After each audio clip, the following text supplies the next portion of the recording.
Bismillahirrahmanirrahim. Nama saya Muhammad Alif bin Aziz, lebih dikenali sebagai Alif Aziz lah. Dan Alif adalah anak yang pertama dalam 3 beradik. So Alif ada adik kembar Nur Aisyah dan juga Nur Ain. Sebenarnya Alif mula kehidupan Alif daripada muda. I'm quite an introvert lah, orang kata. Seorang yang tak ramai kawan, tak suka sangat ingat tentang sekolah lah. Sebab apa? Alif ada fasa kehidupan yang agak mencabar, di mana Alif menjadi sasaran untuk bully sewaktu sekolah.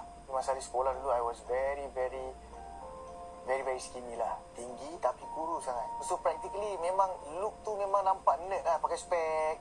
Image tu saja orang tengok, mungkin kalau Alif tengok Alif dulu tu pun Alif rasa macam nak bully budak ni, macam tu lah. So pada Alif, bullying ni dia ada satu kesan sampingan yang sangat dalam, yang memakan tahun lah dan boleh merubah sifat seseorang tu. Sebab apa? Sewaktu Alif baru saja menjadi artis, kita jadi rebellious. Kita rasa macam kita tak boleh nak balas dendam dengan orang-orang yang pernah bully kita. Jadi kita cuba untuk put up this front yang aku ni lebih besar daripada apa diri kita sebenarnya. Kalau kita fikir balik, I wouldn't want my kids or anyone punya kids to go through this lah. Dia buat kita rasa macam kita nak give up pada sekolah apa semua. Tapi kita tak boleh cakap dengan mak bapak, sebab the whole school akan cakap kau ni report mak bapak apa semua. So dia jadi satu dilema. Kita nak bagi tahu, tak bagi tahu. So it's a very difficult time lah, I can say, in my life. Alif rasa itu adalah salah satu fasa yang sangat-sangat mencabar. Dan Alif ingin syorkanlah kepada semua yang menonton, insyaAllah, siapa yang bersama-sama dengan Alif untuk program ni, please do not keep quiet kepada orang yang kena bully. Dan kepada para bully di luar sana, sesiapalah anda, it's not cool. Okay, just know it's not cool to be. Selalu bully ni dia akan beramai-ramai, dia tak akan seorang-seorang, dia akan beramai-ramai. So practically untuk saya lah, definisi bully ni adalah seorang yang penakut, seorang yang sangat kecil diri dia. Bila ramai dia rasa diri dia besar. Bila dia tengok orang-orang yang lemah, dia kacau, dia rasa diri dia hebat. So benda ni sebenarnya adalah false sense of achievement lah. Jadi henti-hentikanlah, kerana apa? Apa yang kita buat di atas muka bumi ini, termasuk diri Alif juga, Alif ingatkan diri Alif, kita akan dipertanggungjawabkan esok hari. Jadi berhati-hatilah.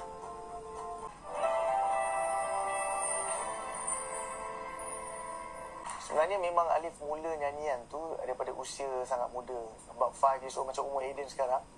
Karaoke kat rumah dengan ayah, dengan family Alif apa semua. Tapi tak pernah lah fikir benda tu sebagai satu kerjaya.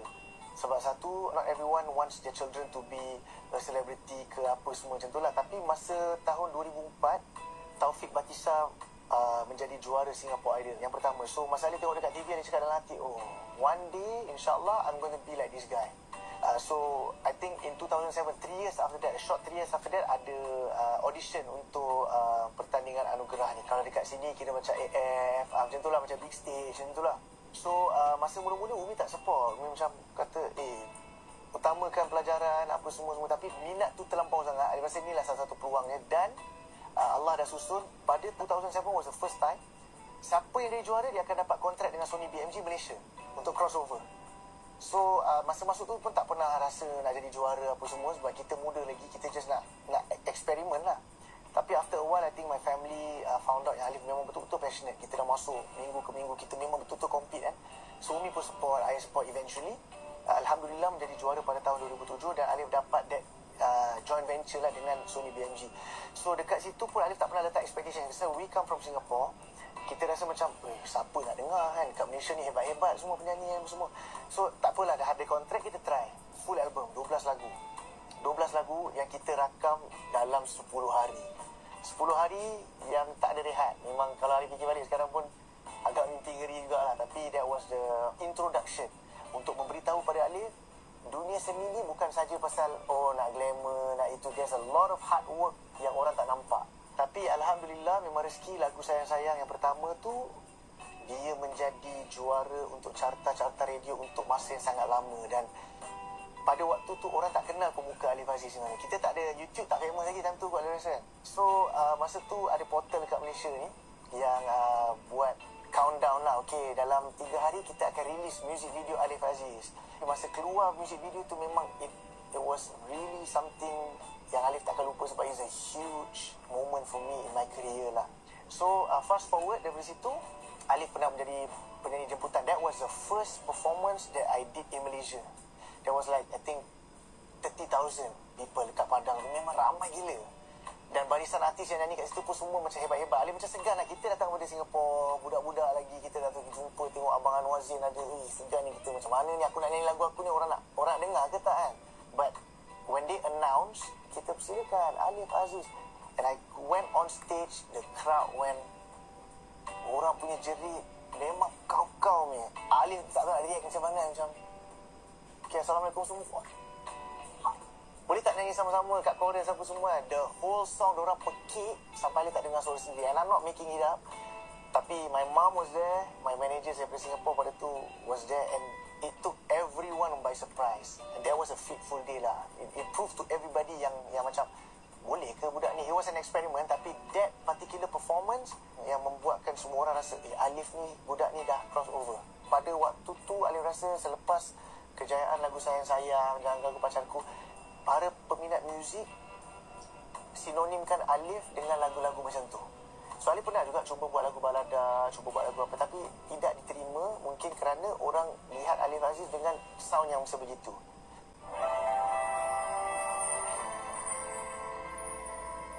I take you guys back to when I was 16. So I see at a very young age, korang-korang dulu kita kat sekolah, kita nak tackle dancer lah apa semua, kita pun feeling-feeling lah, high school crush apa semua, orang tak pernah layan. Tapi selepas Alif masuk anugerah tu, I came back to school, orang-orang yang kita pernah bagi attention tapi tak layan ni, tiba-tiba datang, Alif, my parents kirim salam kat you, my parents support you. Tiba-tiba, rupanya macam ni. Time kalau kita tak ada apa-apa, orang tak pandang kita apa semua, bila kita, so kita jadi besar kepala, kita jadi tak layan orang, kita rasa kita nak balas dendam balik lah, kita bertahun-tahun orang tak layan kita apa semua. So I was very naive lah, I can safely say at 16 years old, at a young age kita very careless. Kita ada duit, kita ada orang kata fame lah yang Allah pinjamkan ni, tapi kita tak ingat benda tu. Kita rasa kita lah yang paling hebat dalam dunia kita, dunia ni pasal kita ni. And that is what led to a lot of the problems yang akan datang pada waktu tu lah. Everything was just overwhelming lah, to say the least. It was very overwhelming for a 16-year-old yang datang daripada kena bully apa semua, tak ada kawan semua, tak orang kacau-kacau kita semua. Allah flip benda tu, dan kita tiba-tiba put on a platform yang kita tak pernah ada platform tu. At a young age, kita belum ada enough life experiences untuk handle sesuatu yang diberi yang macam tu. And it made a lot of people don't like me lah.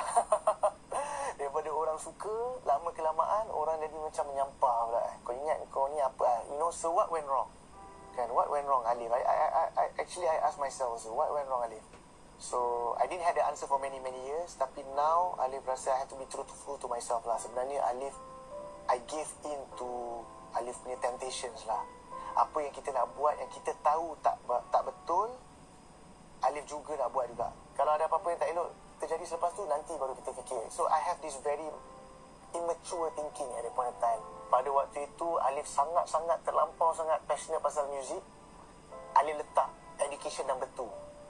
And now Alif adalah rasa macam, you know, if I knew, I would have, you know, furthered my studies. Sebab apa? Dalam dunia hiburan ini, it's very unpredictable. It's either you do it, you make it, or you don't make it. If you don't make it, you have to fall back on something which is, untuk Alif, education lah paling penting kan. Sebab tu Alif nak terapkan kepada anak-anak Alif, insyaAllah. Kalau mereka minat dengan dunia seni ini, boleh, kita akan support. Tapi paling penting sekali is education, because education is the foundation untuk apa-apa kita nak buat dalam kehidupan, you know. So finish your studies, jangan buat mistake yang sama lah. Kerana kalau buat mistake yang sama, it's either do or die. Itu dia saying lah, maksudnya kita kena buat sampai jadi. Kita tak ada choice, because this is what we are passionate about. You have to do it until you make it.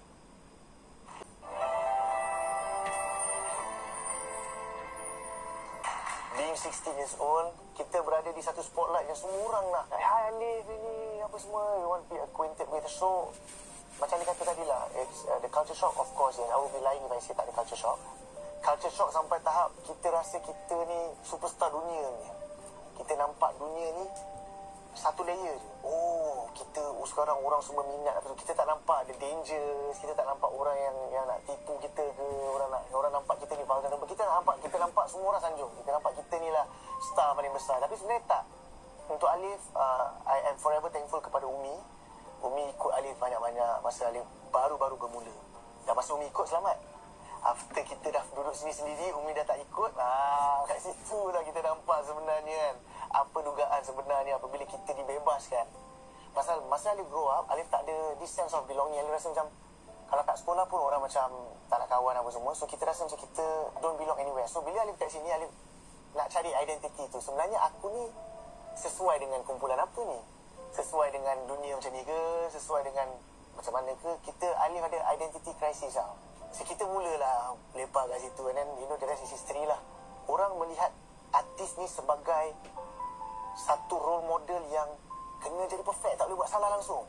Orang letak kita dekat kena jadi role model yang memang tak boleh buat salah. So benda tu usia yang muda Alif rasa macam pressure lah. Started off from one controversy lah, di mana gambar Alif diambil bersama seorang wanita apa benda young age kat dalam satu pusat hiburan. It got my whole family taken aback. That was the first time. So, apa sampai jadi macam ni, kecoh apa semua. But inilah yang bahayanya. Alif tidak menitik berat lah betapa berharganya kerjaya yang Allah beri ni untuk kita buat. Tapi kita tak bertanggungjawab. Sebab masa terjadi tu orang start, sebenarnya ingat dia ni baik lah. Lepas tu orang cakap sampai satu tahap kita usia muda. So it came to a point, a very dangerous point yang Alif rasa macam tak apalah kot kan.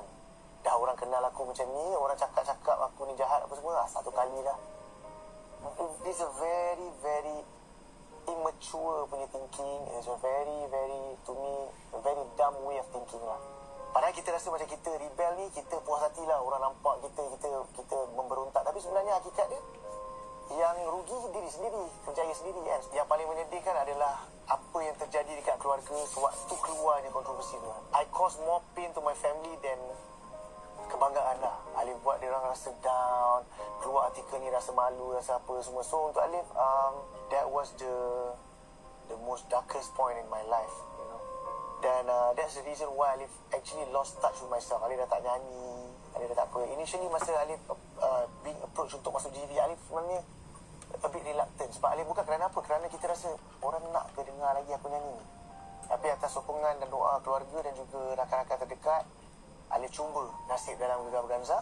Minggu ke minggu baru Alif dapat discover semula. Apabila kita tengok komen-komen orang menyokong kita, Alhamdulillah, terima persembahan tu, orang minat dengan persembahan tu, Alif macam baru kita ingat balik sebenarnya aku ni mula sebagai seorang penyanyi, you know. Tapi Alhamdulillah, Allah banyak beri Alif peluang untuk Alif buktikan kepada Umi Ayah sekarang yang I'm a more mature son now. They are very, very happy now lah. So that's what matters lah. Yang memang main band apa semua, but I think yang went commercially, Alhamdulillah, was me and my sister Aisyah.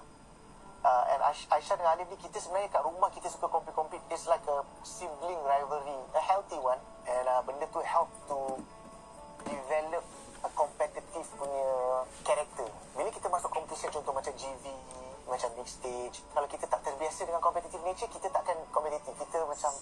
Kita just buat, kalau dapat masuk. Tapi untuk Alif dengan Aisyah, kita very competitive. Aku buat ni, I will put my heart and soul into this, and I want to make sure I give my best. Menang kalah memang ada pertandingan, tapi kalau boleh aku nak menang, macam tu lah. So untuk Alif, Alhamdulillah, Allah kurniakan kita kelebihan dan kekurangan masing-masing, dan kita saling melengkapi lah as a family. My parents and my family, Alif ada satu family tree yang sangat besar, keluarga yang sangat besar di Singapura.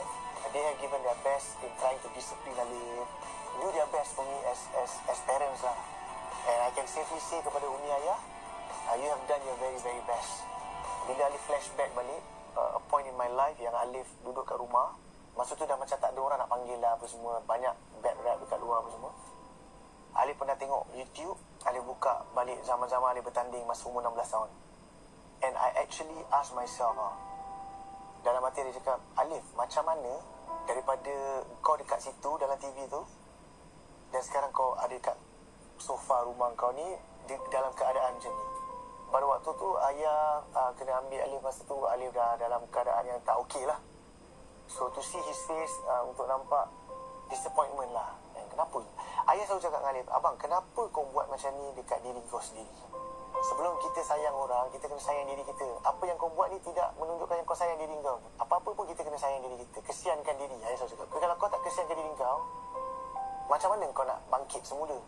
ayah is a man of very few words, tapi that was a very powerful statement yang ayah beri pada Alif, yang sampai sekarang Alif ingat lah. Sangat-sangat bersyukur lah, sangat-sangat bersyukur. Umi dengan ayah, walaupun dah at the verge of giving up, they never gave up on me. Dan Alif juga bersyukur kepada Allah kerana diberi peluang untuk melihat mereka kembali bangga dan gembira. It's been a very, very long time yang Alif tak nampak Umi dengan ayah senyum dengan kebanggaan dan kegembiraan di atas kejayaan anak dia. Sampai Alif menang GV baru-baru ni, Alhamdulillah. Sebenarnya Bella, Alif kenal Bella kat satu event, and Alif pernah bawa keluar pergi makan, kawan-kawan macam tu je lah. Tapi kita pernah terpisah, lost contact for quite some time. Lepas tu Alif terjumpa di satu event Anugerah Industri Muzik 2014. Kat situ kita macam reunite balik, kenal. And it took a lot of time untuk Alif yakinkan kepada keluarga Bella lah. Sebab at that point in time, cuba kita bayangkan kalau Alif ada anak perempuan dan balik kata, ayah, saya sekarang tadi baru balik keluar makan dengan Alif Aziz. It's not a nice name to be related to. Orang akan cakap, kau tak ada kawan lain ke? Ini teruk apa semua, ini tak guna lah, ini macam-macam lah orang kata. Dan Alif tak salahkan siapa-siapa sebab memang kita sendiri tak jaga diri kita betul-betul, you know. So Bella pun bantu untuk yakinkan kepada mama, slowly yakinkan. Alif pun cuba my best lah, kita cuba my best to be part of the family. Bella was the only one yang had no judgement. What is your past is your past. Apa yang in the past, macam mana aku nak hukum? Yang paling penting adalah macam mana you interact with me and how you treat me and apa benda semua. So dengan keluarga juga, bukan saja Bella, keluarga, mama, ayah apa semua, it takes a lot of courage dan effort apabila kita berkenalan dengan seseorang tapi semua orang cakap jangan. So you know, mereka tak pernah putus-putus mendukung Alif. So Alif rasa that was one of the reasons why Alif memang sangat attracted lah. She's a very strong lady and I thank my wife so much for that lah. Alhamdulillah, itu adalah salah satu pembakar semangat semula. Di samping doa Umi Ayah dan sokongan daripada Umi Ayah juga sentiasa beri kata-kata semangat dan sebagainya. Dengan Bella pun kembali untuk memberi kata-kata semangat dan untuk membina Alif semula. Itulah di mana fasa-fasa Alif start thinking more broadly. Mungkin sebelum ni bila ada kontroversi, bila wartawan tanya, kita cakap, oh saya dah takkan buat dah macam ni, saya akan ubah, saya akan jenis. Kita cakap mulut tapi sebenarnya hati kita belum sedia lagi untuk buat perubahan tu. So disebabkan itu tak nampak perubahan. Allah tak mudahkan perubahan. Tapi mungkin Alif pernah ada lintasan di dalam hati di mana Alif rasa, Alif, apa benda ni kan? Dalam kehidupan kau ni apa yang sebenarnya kau nak ni? Kalau nak kata aku ditarik nyawa hari ni, belum sedia ni kan? Banyak benda tak buat lagi, apa semua takkan aku nak buat. So dia start pemikiran-pemikiran macam tu. Macam, ya Allah, aku ni dah jauh sangat dan kalau kau tak bantu aku, tak ada orang boleh bantu. Dan Alhamdulillah pada waktu tu jugalah Allah membuka peluang dan pintu-pintu di mana Alif mengenali rakan-rakan Alif yang baru ini, mana Alif didedahkan kepada usaha-usaha agama yang banyak membantu daripada segi pemikiran Alif lah. So I think that was a turning point in my life. Apabila kita nak buat usaha, nak ambil usaha, namanya Allah akan bagi macam-macam ujian untuk tengok sama ada kita betul-betul nak ataupun tidak. So pada waktu tu Alif sendiri yang cari mereka dan sebagainya, dan bila mereka dah setkan masa untuk keluar pada waktu tu 3 hari, dah nak dekat keluar tu Alif dah macam hati dah macam nak ke pergi apa semua, pentingkan kerja pada waktu tu, ada pula appointment ni, appointment tu dan sebagainya. Tapi Alif bulatkan hati, dia kata tak apalah kan, aku dah janji, so kita keluar 3 hari, lepas tu dah lah, that's it dah. Tapi dalam 3 hari tu bersama dengan jemaah, masa tu ada rakan Alif, Syahrul Rizwan pun ada pada waktu tu, dekat dengan kawan-kawan walaupun dalam bidang seni dan sebagainya, tapi semua jemaah yang ada pada waktu tu, dia tak ada matlamat lain. Semua nak dekatkan diri dengan Allah, nak belajar-belajar tentang usaha agama. Dari situ Alif tak pernah terbayang. Dulu kalau kita dengar kisah baginda Nabi SAW ni, kita rasa macam bedtime story, cerita yang daripada sekolah kita dengar pasal peperangan ni, peperangan tu. Tapi first time masa dia keluar tu, mungkin ialah dalam suasana dan juga Allah memberikan Alif keizinan untuk rasa sedemikian, kita rasa sedih betul lah. Ya Allah, sebenarnya agama yang saya dapat amalkan pada hari ini, agama yang kita dapat amalkan pada hari ini, semua di atas pengorbanan Nabi.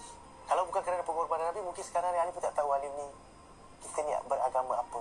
So daripada situ kita nak pupukkan rasa manis dan rasa rindu pada Nabi. dan rasa kagum ni dengan kebesaran Allah ni. Kita tak pernah, kita take a lot of things for granted. As human being, kita take a lot of things for granted lah. We feel so small. Alif rasa, ya Allah, kau kurniakan aku 30 tahun kehidupan atas muka bumi kau ini. Ya Allah, tapi apa yang pernah aku buat untuk mengucapkan terima kasih kepada Allah? Jadi Alif rasa bersyukur, dan Alif mengambil kesempatan ini untuk mengucapkan jutaan terima kasih. Walaupun macam mana Alif berterima kasih, ataupun no amount of gifts or anything can compare kepada apa pengorbanan yang Umi dengan ayah Alif buat, adik-adik Alif, isteri Alif Bella, dan juga mama, ayah dan seluruh keluarga Alif di sini dan juga di Singapura. Kejayaan Alif bukan one man show. Ini adalah kurniaan daripada Allah. Alif cuma menjalankan tugas Alif sebaik yang mungkin. So thank you so much to everybody, kepada tim Astro, kepada semua keluarga dan juga rakan-rakan dan semua di luar sana yang mendoakan Alif secara nyata ataupun senyap-senyap. Alif doa semoga Allah ganjarkan kebaikan dunia dan akhirat untuk semua, insyaAllah.